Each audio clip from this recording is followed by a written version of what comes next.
Apologetics is completely negative. We're being attacked, and we got to answer. See, there wouldn't be any apologetic unless there was an alternative viewpoint at any time. So, apologetics has taken on this attack. By the time we get to neo-orthodoxy, Barth, and Bultmann, we say apologetic is a finished cause. Why? Because faith doesn't need defense. After Kierkegaard. So the real issue in all this is the nature of faith. It may not need defending, or may not be capable of being defended. You hear what that does? Well, then the whole task is just call it off. There isn't a major seminary in the United States that has a class in or a major in apologetics. Does that bother you? Because they do not believe that the faith is apologetically defensible. See, Princeton used to not be able to get out of Princeton without a major in systematic theology and apologetics. They don't even have a class in it. Is that because they're all dumb now? Oh, no. Something radical has happened. And they don't believe that you should have it. I'm in practical ministry. I'm not going to address these matters. Now, heuristics comes from a Greek word, verb form, 2%. It reads it. See, 2% something. Now, I know you're not going to pop that out on the men's meeting, you see, and talk to people about heuristics, but I want you to get what the word means. And I would technically ask you to think about heuristics. Because heuristics, see, this is a Greek legal term that means to present. So instead of taking this word that sounds like we're always apologizing for something, see, why are you doing that? Heuristics means we have a message to present. Now, the first thing apologetics has to deal with in our lifetime is, does the church, do we have any message we want to present that people have reasons for not buying into? Does that make sense? See, the word itself is a positive word about presenting a case. Well, apologetics, like in Peter, be ready at all times to give an apologia for your faith. Well, that was when there was a more positive meaning on the word apologia. You're ready to give a defense for your faith. How many people in the churches who said, when's my Sunday to defend my faith? When's it my time to stand up and tell the unbelievers in this town the 12 reasons, see, for why I'm a believer? Nobody. Because faith's never been psychologized. Is it getting you through another crisis? Well, now, heuristics, apologetics is now negative. So I wouldn't even talk in churches about apologetics because it's still on the street. It sounds like you're apologizing for something. I didn't say that's what the word means in the New Testament. But in street parlance, now this is too new and too technical. I will carry that word. But we've got two things. Present message. See if the message is or is not worthy of defense. Why are we defending it? Because most of the world doesn't believe it. And every group of people in the world, animists, Hindus, they already have a what? Atheists. I didn't even put one of the four fastest growing groups in the United States are professional atheists. Last year there were 10 million. And I'm not talking about cracker barrel pseudo-intellectuals that had 2 semesters of English at Sangamon State, and they think they're intellectuals. See, and they say, well, young man, when you get into the real world, keep both feet permanently planted in midair, well, you'll know that this nonsense about religion is not going to work. So there's a lot of pseudo-intellectuals, see, that read 2 books and think that they're advanced students. So present a message. Now that's positive, isn't it? We have that, that's the gospel. Now I relate that to evangelism and apologetics. Evangelism and the mission of the church. So I want you to keep that, out consciously open. What does apologetics have to do with the mission of the church? What does it have to do with the gospel? What does it have to do with the integrity of the scriptures? Integrity. Now the useful, I didn't mention this, but when we do this, the Bloomfield Little InterVarsity book. Now, evangelical helpmeets have done 6 volumes defending the Synoptics Against Critical Attack. And the little work that InterVarsity has published by Unfield on the Synoptic Gospels is a resume of some of the fundamental arguments in that 6 volumes of very expensive works on the Synoptic Gospels. Evangelicals in England. It's published by Sheffield, and the man that did this for InterVarsity is one of the editors in that 6 volume. 6 large volume, about $40 a piece, just on the Synoptics. See, it responds to form criticism, redaction criticism, and all kinds of things. Now that's technical, and this is a thin book, but we need to defend the integrity of the Bible. We need to defend the resurrection, because if Jesus wasn't raised from the dead, anybody can make a claim that he's the Son of God. There's all kinds of gurus that claim that. Well, how do you tell? How do you decide which one you ought to follow? Well, the one that there's the most reason for. Well, there you go again. So, present the message, defense of the message. That presupposes that it needs defending. Well, defense presupposes attack. Now, attack is of 2 kinds, positive and negative. Ignoring the gospel is saying it's irrelevant. Or it may be lack of information. I don't know anything about it. Never heard of it. And positive attack, evil, is proof that there is no God that's good and righteous and all-powerful. You know that classical discussion, it's not a new thing. It just gets deeper as evil intensifies and death and suffering. So evil's still with us. See? Well, how do you deduce from non-existence of God from evil? Now what you can logically deduce from evil is not the non-existence of God, but the kind of God he is and how he relates to the world. That's all you can rationally deduce. So why are there so many wild books from Harvard and important places saying, well, evil proves there's no God? No. C+ in introductory logic would break that habit, break it too. It is an issue of what kind of God he is, and how a Christian addresses evil and suffering and death and dying. But that's another matter. See, it's like chewing a dime's worth or a quarter's worth of cheap bubble gum. See, the more we address, and it's the commission. See, I want to keep this in light of the mission of the church and God and the school. It's the commission that sends us to these viewpoints. We must not wait for them to come to see us. Is that evangelistic enough? The commission sends the church to encounter viewpoints. Because if we're evangelizing, we'll meet them. Isn't that true? You'll meet them right in the doorway or on the street or in the university room. So the commission precludes that apologetic be just academic exercise because there was nothing else important at this hour of the day and you're just putting it in the schedule. The commission sends believers to speak the truth. If everybody believed it, we would have no need of articulation of these matters. But most people do not believe it. Okay? Now then, heuristics, biblical, and missionary. I want you to keep indelibly, consciously before your mind that I intend to present all this material in the light of the mission of God in the world, and the mission of the church in the world, and the mission of this institution, preparing leadership for the world. See, we must not have this generation used up as custodial chaplains in nursing homes.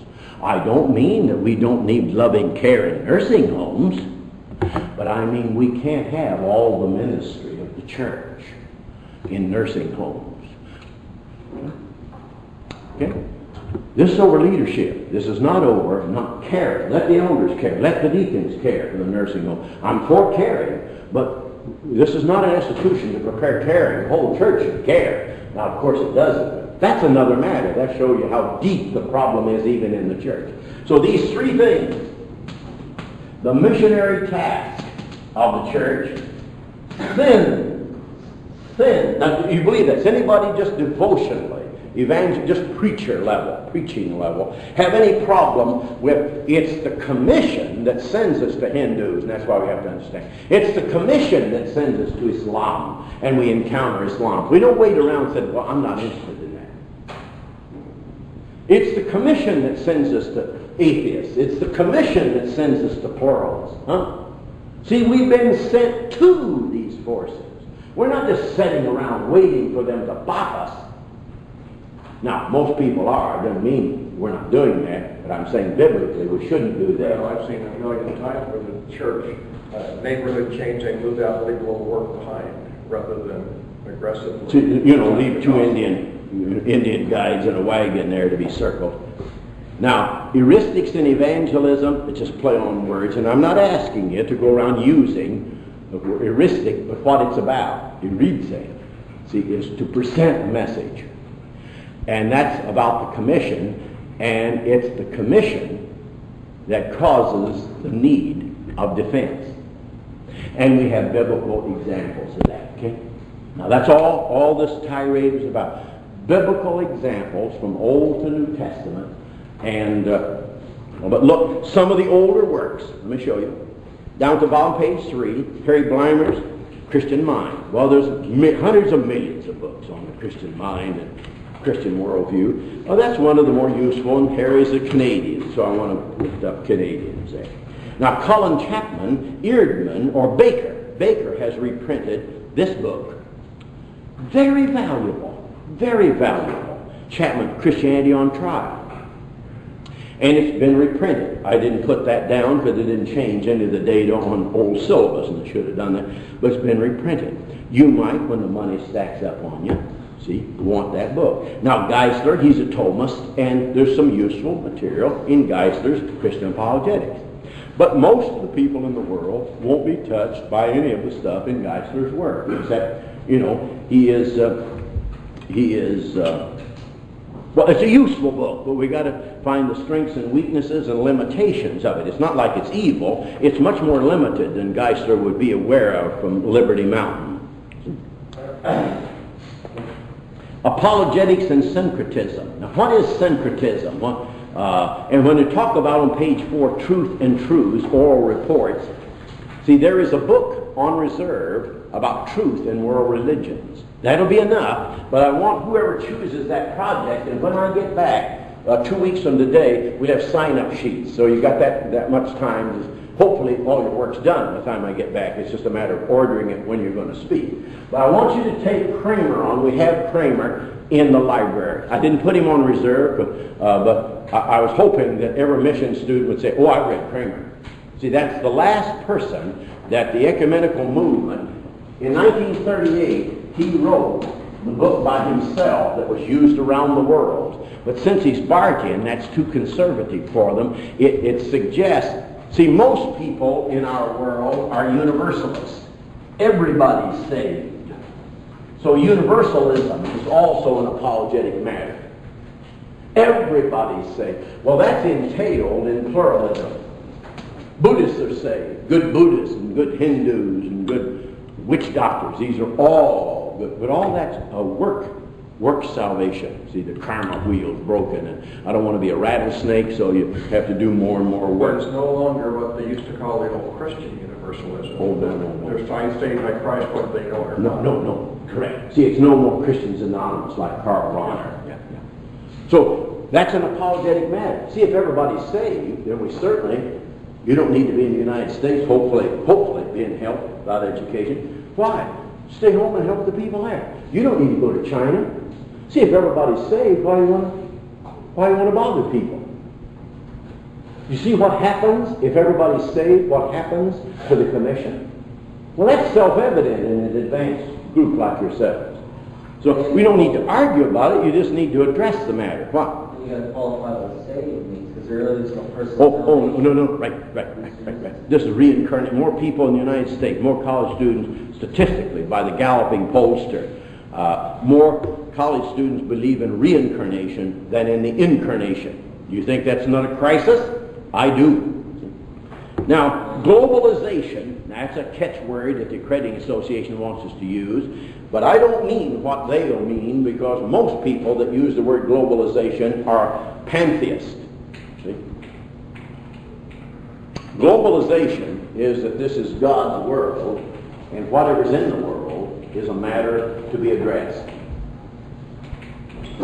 So I don't need to wait for catchy little terms See, that everybody's going to start you globalization. Are you teaching global perspective? Well, the commission's global. See? So whoever doesn't see that probably is not educable anyway. So look at page 4, Apologetics. Now these questions, and they're about to commence.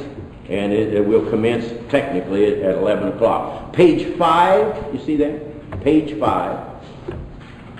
If it's new to you, hopefully it isn't new from freshmen down through seniors in IDS, but Sayers, Universe Next Door, and his new book, Loving God, see on discipling, loving God with your whole mind.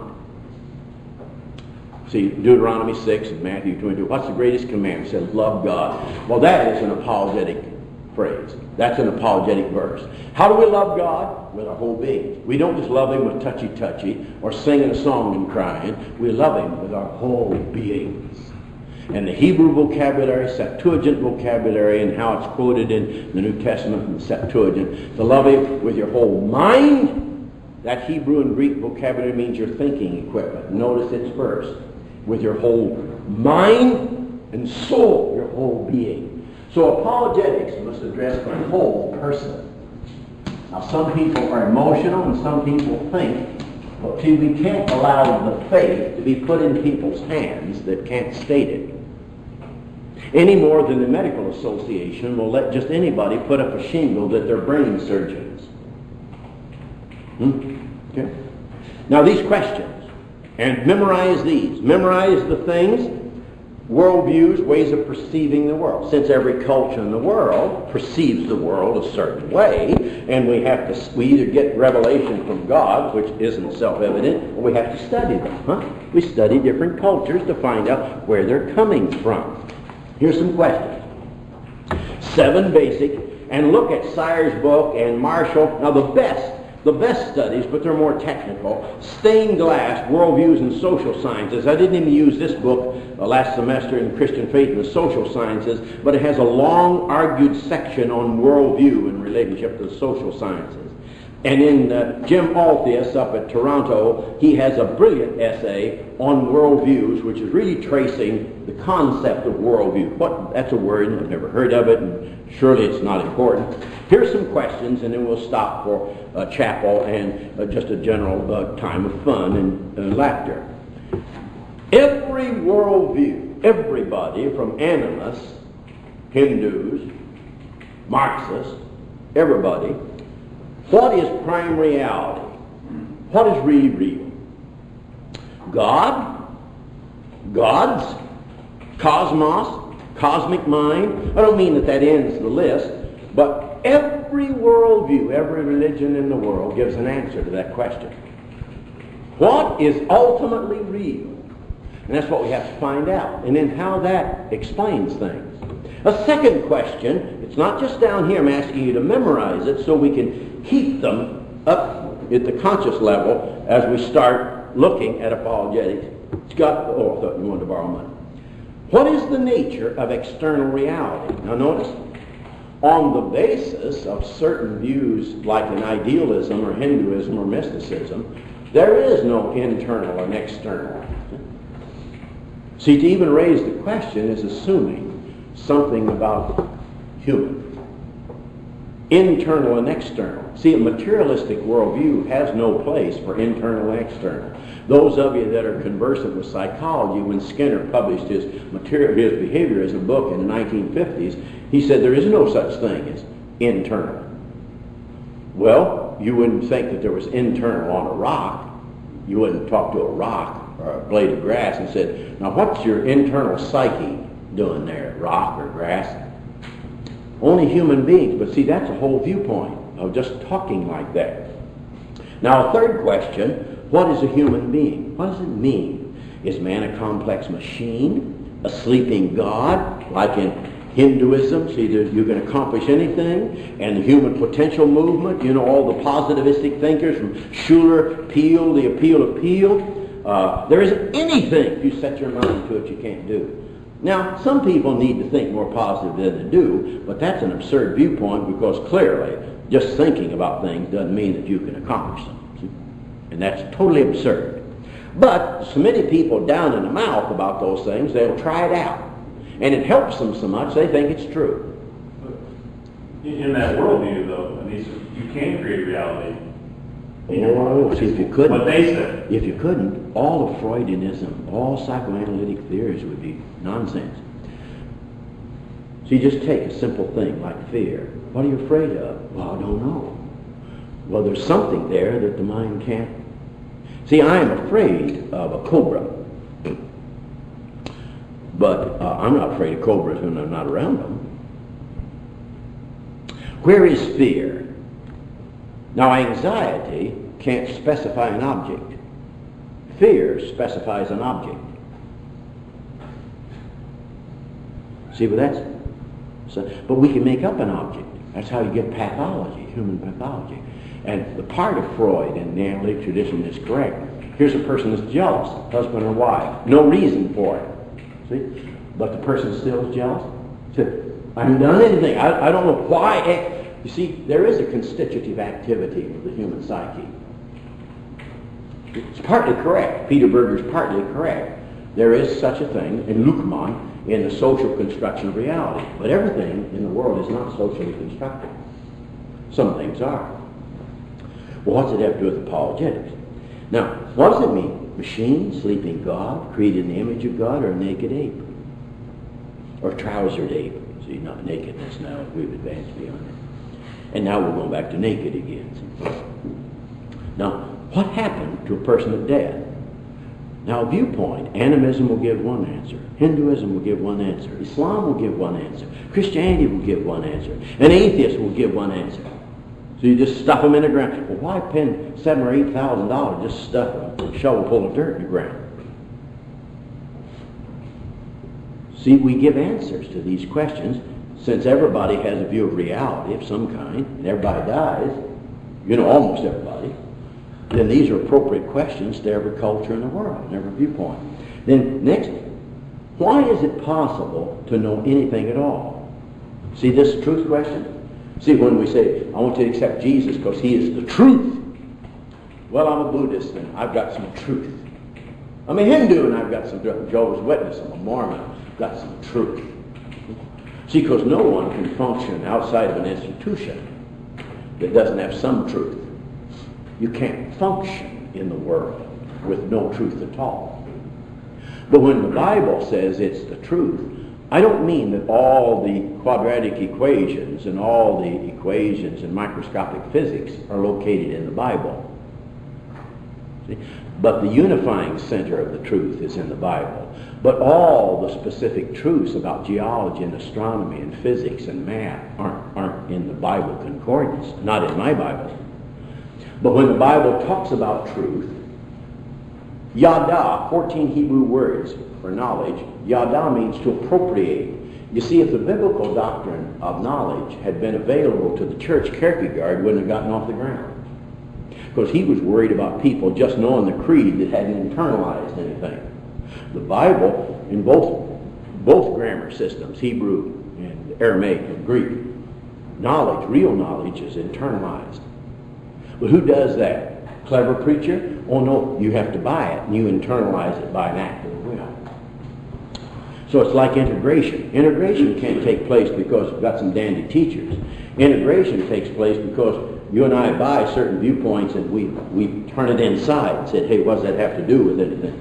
Now next, how do we know what's right and wrong? Every culture in the world has some right and wrongs. Isn't that true? Nobody, no culture known to man ever says, whatever you do is okay. Except in Western culture, afraid of hurting, since we're spooked by Spock. You don't spank kids because it hurts their psyche. You have to be hurting some other things too. You have to have some control over that. So look at that question. Now next, what is the meaning of human history? Who cares about the meaning of human history? I'm out of a job. My wife left me today. What do I care about the meaning of history? But everybody has a viewpoint. Is this life all there is? If this life is all there is, then you don't need to worry about heaven and hell and judgment. See? All you need to do is get through day to day, and that's the Pepsi generation. See, live it up because there's nothing more to get. Does that make any sense? Get those questions down and run those through the cultures that you know best and say, what's the answer to that question? How they perceive this question. And when we come back at 11, I want you on your own to look at worldviews in conflict. I want you to look at fundamental questions, and I will start in the Bible just for a time or two. So it'll be 3 weeks from now before we'll be done with the project. So I'll be a week off of getting to Augustine examples, but we'll start upon return some apologetic efforts in the Bible. In the Bible. And that's not a substitute for these other things, but can this viewpoint deal with positively, non-arbitrarily? And some people would say, well, I just fish. I'm not interested in any worldview. Well, that means they've not been elected. You know, there's no chance of discussing very much with a person with academic and intellectual myopia like that. You know, you like to be this, you like to drink, you like to shoot up, you like to have AIDS. You know, if you like it, I don't know what you would say. And I don't mean that maliciously nor facetiously. If you like that, what would you want me to say? See, so I'm not a Calvinist, but I don't believe everybody's going to listen to anything, in or out of the church. But that's their problem. We must take the message and make it possible. And that's our problem. Or our challenge. Problem sounds psychoanalytic. Okay? Now I gave you the sheets just quickly. Scott, did to the survival of any society, yours, mine, any society. It's Apologetics and Worldview, 2 sheets. You find it? The survival of any society depends on, and mark this for thought, on the maintenance of commonality. Now, you don't have a society without consensus. Everyone in this society, when a society originates, America or whatever, has consensus about some things, and that's what cements the society. That's what cements it. This is Hannah Arendt's brilliant phrase, consensus universalis, but you don't have to know that Hannah Arendt is one of the handful of brilliant women philosophers, and you don't have to know what consensus universalis. But you don't have a culture long without general and widespread consensus on things, huh? I don't mean that people go to school to find out consensus, but that's in the socialization process in a culture. Common language, traditions, Tavia and Fiddler on the Roof. When the traditions buckle, the world starts buckling, of course. Values, interests, goals, assumptions about human existence. In sociological jargon, that there's an agents of socialization.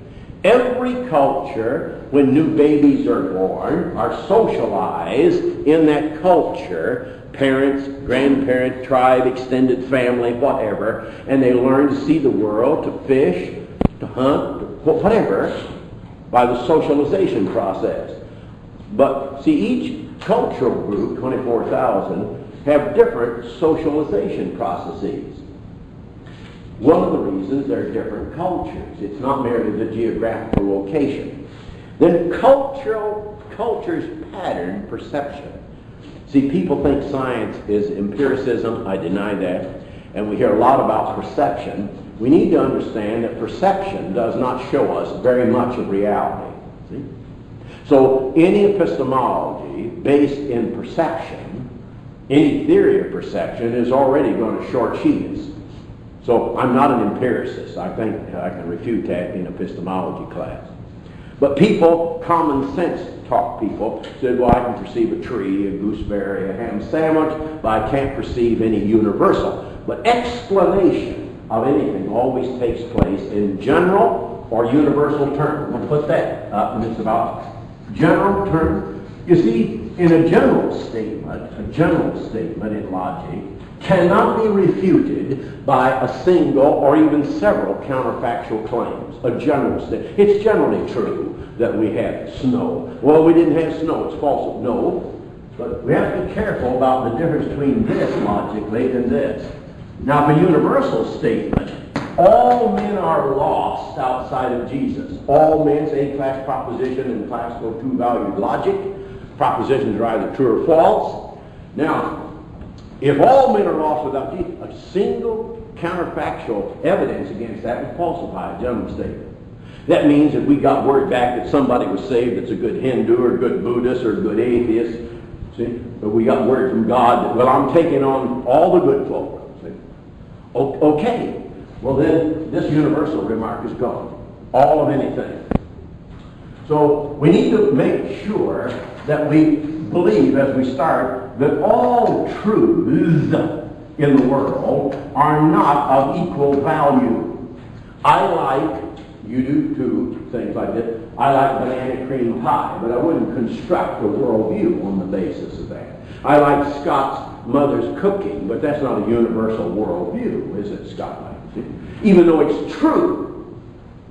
You see, it's a true statement, but you can't build. And see, you only know because I tell you that I like banana cream pie. I don't have any Apologetics, Harvard, or Pontifical Institute doctoral thesis, taking a poll, see if I like it. I am the proof of that. Well, but you don't build on that kind. But it is true. See, every truth. Name something in your mind that you know you like. It's true that you like it, but you don't build on. Every truth is not of equal significance, even in the Bible. So you believe the Bible is true. I believe it's true that Satan talked this way, but I don't believe it's true what he said. See, everything in the Bible isn't true in the sense that it's the Word of God. Satan talks and liars talk, but I think the report in the Bible is true. So you don't think I violated inspiration of the Bible. The Bible is inspired to report the truth, but everything that's reported in the Bible is not true. Now, don't go away and call a trustees meeting, because the Bible reports some lies, doesn't it? But it is true that's what was there. The Bible is realistic. It reports whatever's there. Now, truths and truth. It's very important. I believe Christianity is the truth. But I do not say by that Christianity contains all the truths in the world. It's very important when we get to that point. Now, patterns of perception of reality into conceptualizations of what reality can or should be. What is to be regarded as actual, probable, possible, or impossible? If you're a positivistic physicist, miracles are impossible. Virgins do not have babies. You do not need to be an MIT or Stanford PhD in molecular biology to say virgins have babies. Who would believe that in our communities? Say, well, Bobby Joe is 16. These are Southern names. Jackie Jean, she's 16. She's spotless, biologically, sexually spotless, and she's pregnant. Do you think anybody in that town would believe that? Now, we've got that problem when we come to marry. What's the evidence for my believing it? Because I generally don't believe statements like that. Oh, but by faith, it's like the Queen in Alice in Wonderland. Well, you need to practice believing impossible things. And if you can't do it, but practice.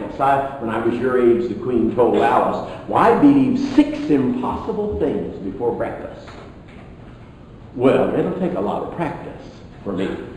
So watch consensus, and don't forget, at the university, there are 21 civilizations that are studied. See? Civilization. 20 are dead. We study them only, epigraphic, textual and epigraphic materials, artifactual and epigraphic. The 21st one is in crisis, and that's Western, used to be Christian, civilization. That's all the civilizations. Now, what orders Rome? What orders the West? Well, there are two. We're not even there yet. This is about the West. And many don't come to the West. See, two things. Christianity and science.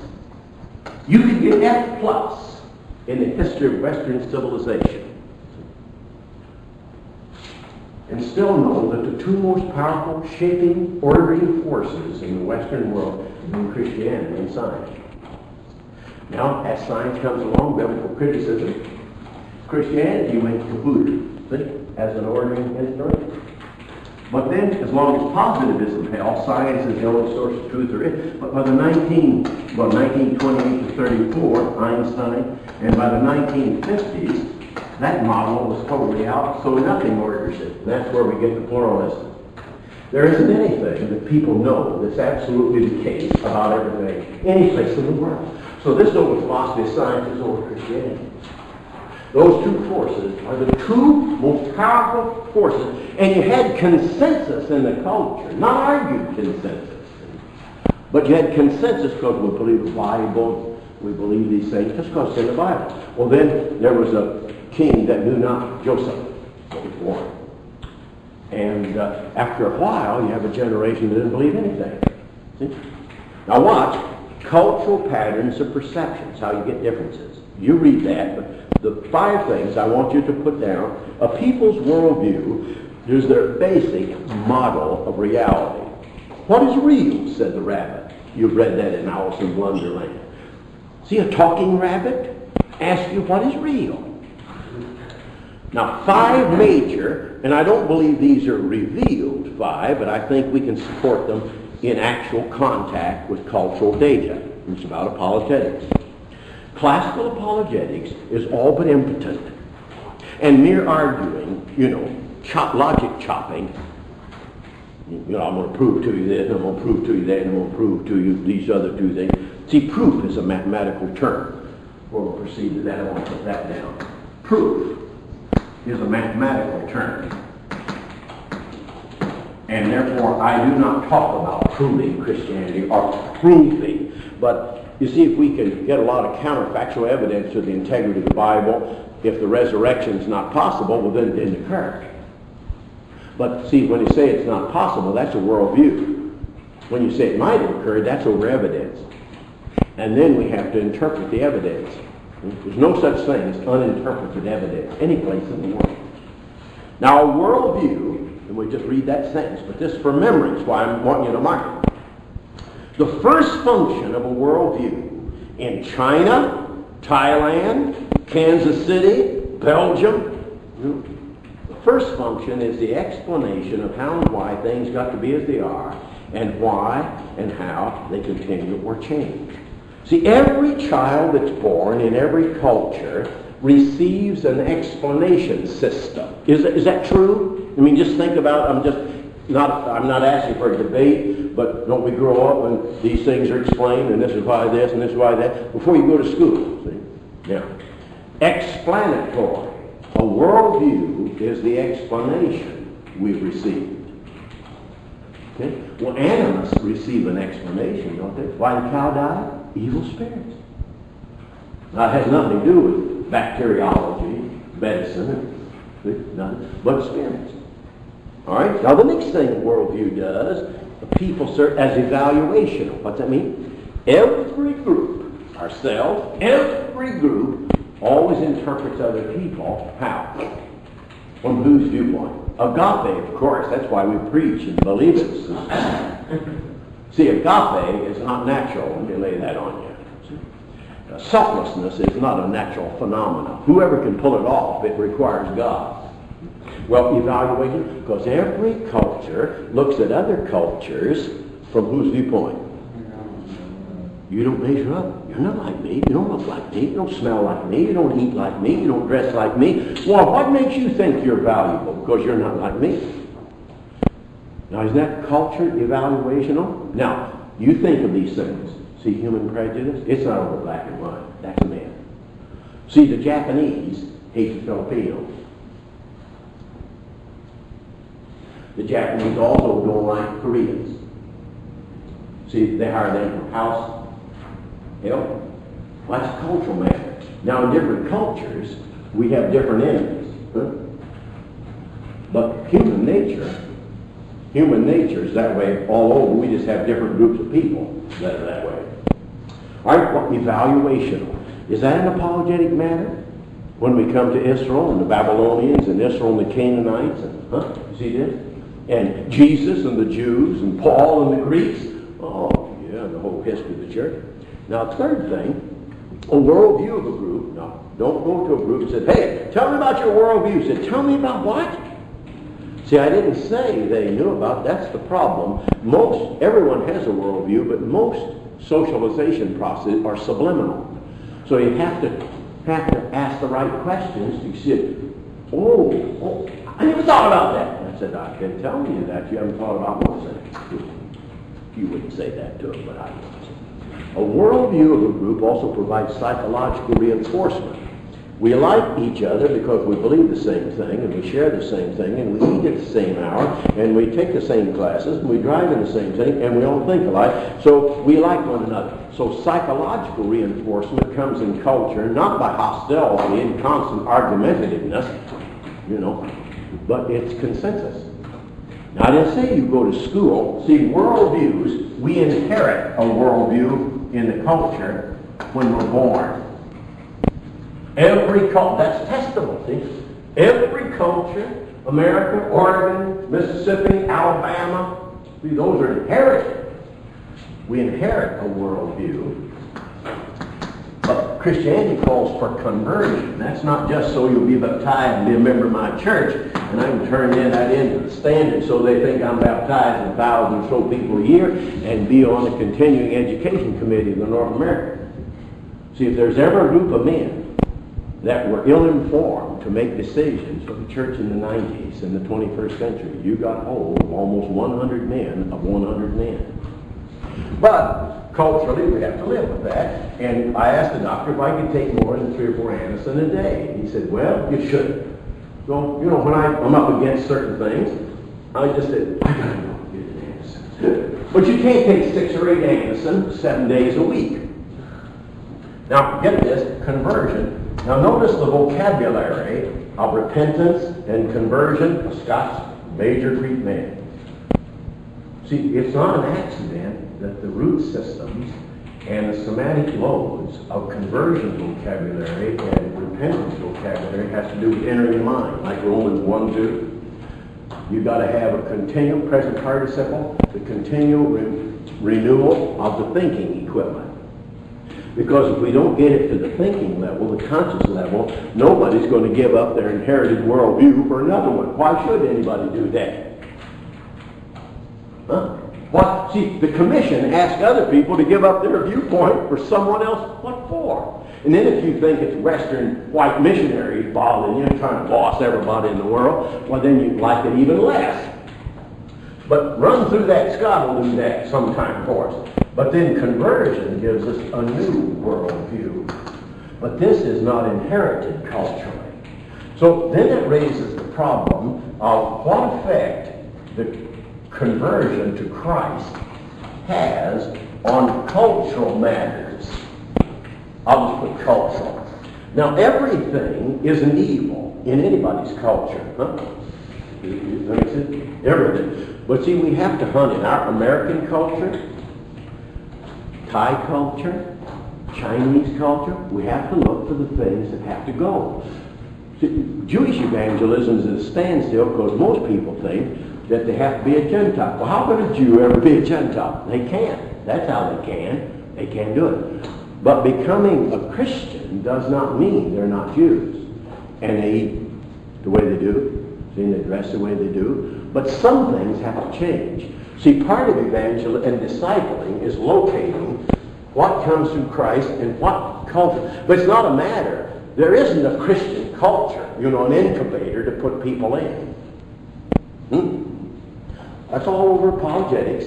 And the breakdown of classical apologetics was thinking that abstract logic, dealt with everything in the world, and that's not true. I never did believe it's true, but we've come 30 years after I realized that to the point of people saying, hey, you better look at some of that. Very few people have 3 or 4 30-year periods to get people to look at things. Once in a while, your grandpa's 104 and died, fell off the horse, and was killed and broke his back. So we get worldviews by conversion, But conversion, now notice, change, this is over motivation. We either have to threaten, I'll kill you if you don't. Well, a lot in early Christianity, threaten people. See, Jews were threatened in Europe. Better belong to the Lutheran Church in Germany or you're out. All those Jewish names, 19th century theologians. What are you doing with 19th century German Lutheran Jewish names? Well, they were converts. Tom mentioned Edersheim. Edersheim studied 9 years for the rabbinate. What's Edersheim doing writing about Jesus? He's a convert. Okay, well, conversion, worldview, Christ, these scriptures, and I want each one of you just devotionally, because we got Bible, we're a Bible college, see, we can't just disregard the Bible. But conversion, now notice, conversion and culture are very important. Every ethnic group in the world has cultural habits. All those don't have to be given up to become Christian. But some might. You may steal. See, you might do something. See, there are certain things, but see, that's true in every culture. See, Western culture isn't particularly Christian, and I'm not saving it, but we're going to come down. We're going to come down on America. America's no better or worse, see, than anybody else. There are things that are good, and there's things that have got to be critiqued by the gospel. And we got to say about that. So it's not like everybody else is wrong and America's right. That's not biblically true. That's all. Well, watch this. Truth, proof, conversion. We're asking people to give that mind, presupposition, worldview, all these things. The Bible's loaded with it. How come more people don't understand that? Our explanation.